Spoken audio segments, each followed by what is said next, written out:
EMI धम्मानुधम्मपटिपन्या बुद्धं पूजे धम्मं पूजे संघं पूजे।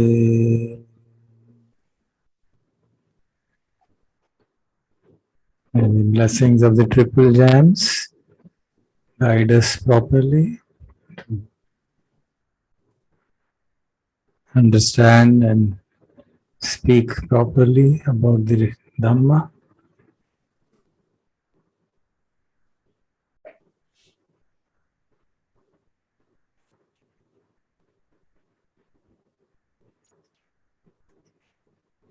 हम चर्चा कर रहे हैं कि साधना में प्रगति को और तेज करने के लिए क्या क्या काम किए जा सकते हैं, और उस संदर्भ में हम प्रज्ञा बढ़ाने के तरीकों के रूप में कुछ संज्ञाएं जो भगवान ने गिरिमानंद सूत्र में और कई अन्य सूत्रों में बताई हैं कि ये संज्ञा वे काम करने से we have access to the deathless, तो उन सब पे चर्चा कर रहे हैं।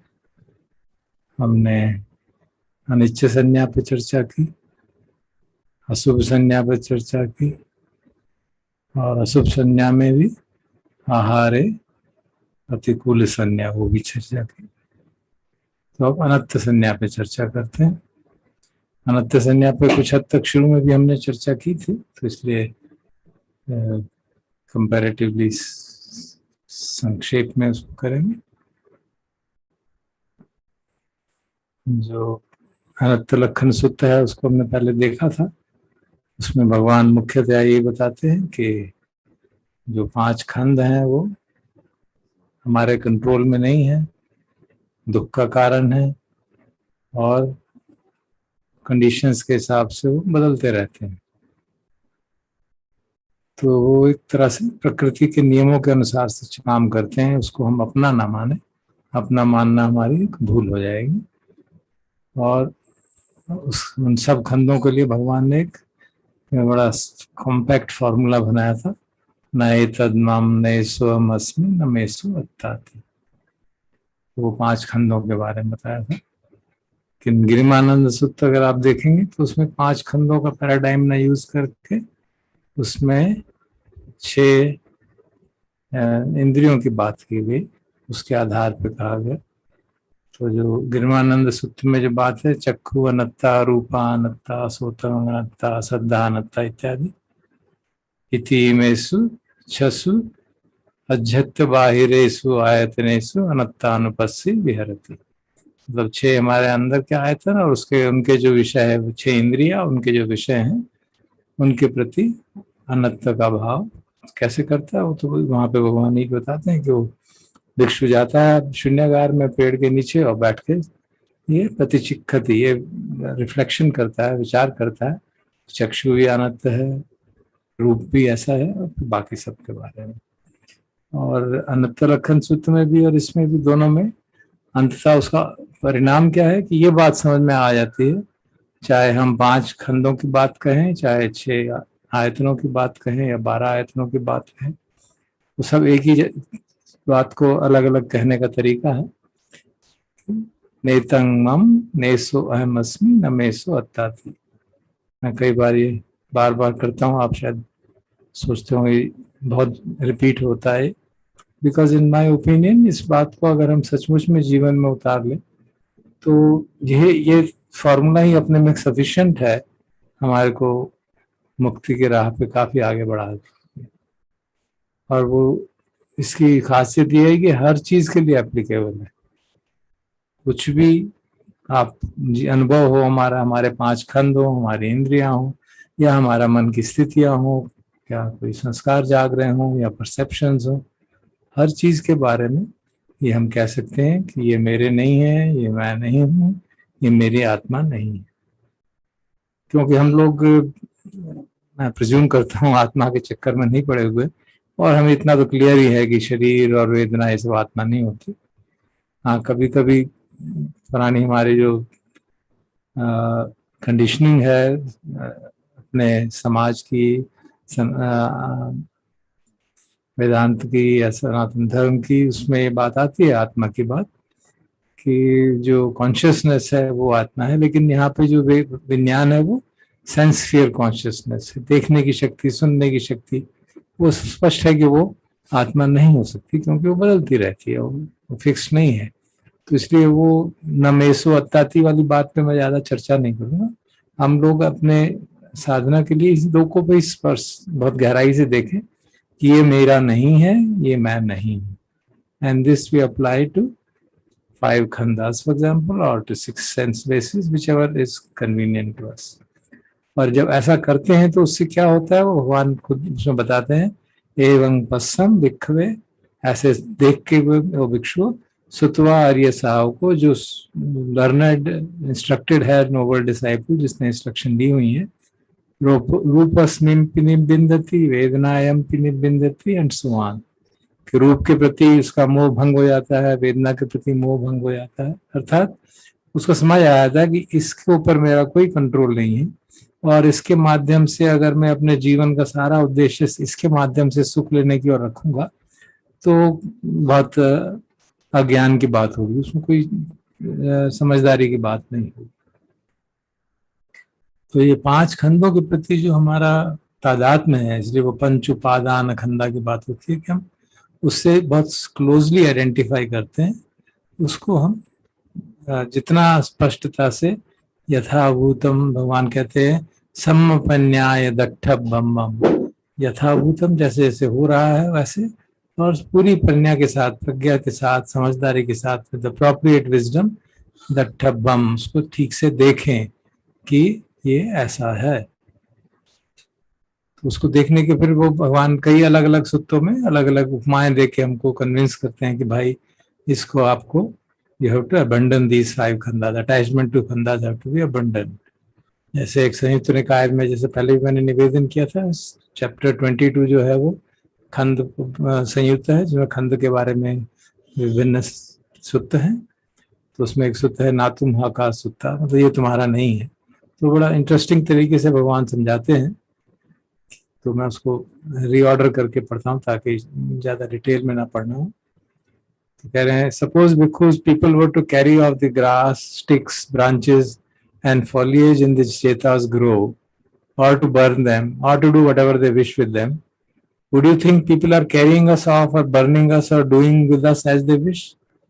तो ऑब्वियसली सभी भिक्षु कहते हैं नहीं, नो हेतम बनते, ऐसा तो नहीं है बनते। तो पूछते हैं तम किस हेतु, क्यों ऐसा क्यों कह रहे हो? क्योंकि नहीं नो एतम बनते अत्ता व अत्तानियम बत्तति, कि वो ना तो में हम हैं ना ही वो हमारे हैं, तो इसलिए हमें क्या चिंता की बात है। तो भगवान फिर उसको, उस उदाहरण को यूज ज्यादा करते हैं, एवं खो भिक्षवे रूपम मान तुम्हाकम, कि वो रूप भी तुम्हारा नहीं है, वेदना भी तुम्हारी नहीं है, संज्ञा भी तुम्हारी नहीं है, संखार भी तुम्हारे नहीं है, तो उसको भी त्याग दो।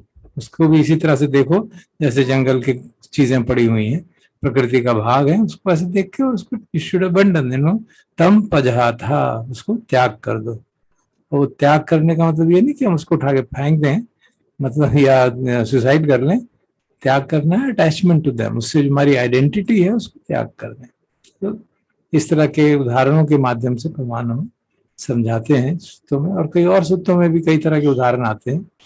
इसी तरह से एक वजीरा सूत्र में अनंत नन है वजीरा, उनको मार पकड़ जो है क्वेश्चंस में डाल के भ्रम में डालना चाहता है, और कहता है कि यहाँ को कौन है जो साधना कर रहा है और कौन है जो मुक्त हो रहा है। तो उनको उत्तर देती हैं, लंबा सा उत्तर है, मैं संक्षेप में बताता हूँ। जैसे कि जो एक रथ है, उसके अलग अलग पार्ट्स को जोड़ के बनाया जाए तो रथ, उसको शब्द को कहते हैं रथ। उसी तरह से जो 5 एग्रीगेट्स हैं, 5 खंड जो हैं हमारे, वो जब जुड़ते हैं तो उसे कन्वेंशनल रूप से कहा जाता है एक प्राणी है। सचमुच में कोई प्राणी नहीं है वहां पे। So that's another way of understanding this, and this is another sutta जो हत्तीपाद उपमा सुत्ता जो काफी फेमस है वनरेबल सारिपुत्ता का। उसमें भी वो समझाते हैं कि किस तरह से हमको अपने शरीर को देखना चाहिए. Says friends, just as in dependence on timber, vines, grass and clay, space is enclosed and is gathered under the term house. In the same way, when space is enclosed in dependence on bones, tendon, muscle and skin, it is gathered under the term form. तो ये रूप जो है, जो हमारा शरीर बनता है, वो basically it's just a conglomeration of bones and tendons, muscles and skin, and they are all parts of nature. एक और उसका वो तरीका है देखने का कि इनके जो बेसिक एलिमेंट्स हैं उसके हिसाब से, धातु के हिसाब से, कि सारा मैटर जो है वो basically earth, air, fire, water and space, in element से बना हुआ है. And then to impress upon us the importance of giving up attachment to 5 aggregates, Buddha gives a very number of suttas where this is pointed out. One of the rather striking ones is, which I'll just briefly read out. Suppose, bhikkhus, a dog is tied up on a leash and bound to a strong post or pillar. It would just keep on running and revolving around that same post or pillar. Similarly, the Puthujanas, uninstructed worldlings, who regard form as self, feeling as self, perception as self, and so on, just keep on running and revolving around these 5 khandhas. And as he keeps on running and revolving, he's never freed from them. And he's always going through birth, aging, and death, and going through the cycle of birth and death again and again and again. So the attachment to these khandhas is therefore the fundamental cause for our going through this samsara and getting trapped in the bondage of sankhara. ये सब उदाहरण हम पहले भी थोड़ा संक्षेप में चर्चा की, इसलिए मैं ज्यादा उन पे विवेचन नहीं कर रहा हूँ.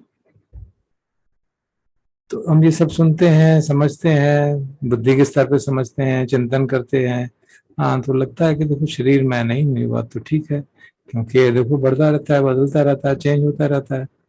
और इसी तरह से मेरे हाथ में तो है नहीं, कभी बीमार पड़ जाता है, कभी बहुत मुश्किल से सहन कर पाता है, उसका वजन अपने आप बढ़ता रहता है, कभी घट जाता है, कभी कुछ होता रहता है. इसी तरह से वेदनाओं का कोई कंट्रोल नहीं मेरे पे. संज्ञा का कंडीशनिंग के हिसाब से संज्ञा बनती रहती है. संस्कार जो है कुछ काफी तो चले ही आ रहे हैं, पता नहीं कैसे कहाँ से आ रहे हैं, और मैं भी कुछ बढ़ाता रहता हूँ, कुछ घटाता रहता हूँ, तो वो भी बदलते रहते हैं. और विज्ञान तो है ही, अब आंखें की देखने की क्षमता, सारी जो हमारी इंद्रियों की क्षमता है वो चेंज होती रहती है. तो सब अगर ये सब कुछ हो रहा है तो फिर प्रश्न ही होता है कि मैं कुछ हूं भी या नहीं हूं, हो क्या रहा है ये. अच्छा, अगर मैं नहीं हूं तो कुछ तो हो रहा है यहाँ. What's going on here and what am I? Of course, the Buddha doesn't answer these questions. He says this is not really necessary. It's better to ask a question like this: why was I born? And then you see, you are born because there is a karma sankharas are there. So the nearest we get an explanation is what is happening in this world. इस संसार में जो इतने सारे लोग, इतने प्राणी चल रहे हैं, हो क्या रहा है? So the nearest way of description which we can elicit from the scripture is that is actually ownerless karma which is rolling on, karma rolling on, and that karma is constantly undergoing a change in accordance with the conditions. And this process is happening absolutely continuously, moment by moment, moment by moment. And there's nothing fixed. This karma, if you say, okay, these sankharas put together is what is the soul, but that also is not the case. It's constantly changing. Then how does it get born? Then we've studied a number of times the paticca samutpada, sankhara paccaya vijnanam, vijnana paccaya nama rupam. So we can look at these two links and see what exactly is happening. We've discussed it earlier, but I'm just repeating because of the great importance of this in trying to understand what is going on. For quite some time, this has been a very big issue. कैसे चलिए, अगर मैं कुछ भी नहीं हूँ, क्या मेरे में कोई आत्मा नहीं, कोई एसेंस नहीं है, I am not the body, 5 khandhas, then what the hell am I? I am something. There is something is happening. It may not be I, but there is something here around. So what is that? So the answer is, it is ownerless karma which is rolling on. And body is actually a manifestation of this karma. How? That sankhara pachya vijnanam, vijnana pachya namarupam. So this is happening moment to moment, every moment of our life, जैसे हम जीवित हैं, और ये मृत्यु क्षण पे भी यही होने वाला है. जो संस्कार जागेगा मृत्यु क्षण से, मृत्यु से पहले, एकदम एक मोमेंट पहले, उसके कारण जो विज्ञान जागेगा, और वो विज्ञान क्योंकि अगला क्षण जागेगा और ये शरीर समाप्त हो गया, वो फिर कहीं और जगह लेगा, किसी और शरीर में, जहाँ पे जो कि जिसमें एबिलिटी है, उस which has the appropriate नाम रूपा to accept this vinyana, it will go there. And then vinyana pachya नाम रूपम, so that condition there. और हम पढ़ चुके हैं पतिच्छ समुत्पाद में, विज्ञान पच्चय नाम रूप पच्चय विज्ञानम. So there is a mutual interdependence between them. तो मृत्यु के समय पे जो संस्कार जागेगा, उसके हिसाब से विज्ञान जागेगा, और वो प्रतिसंधि विज्ञान नेक्स्ट लाइफ का पहला विज्ञान बनेगा.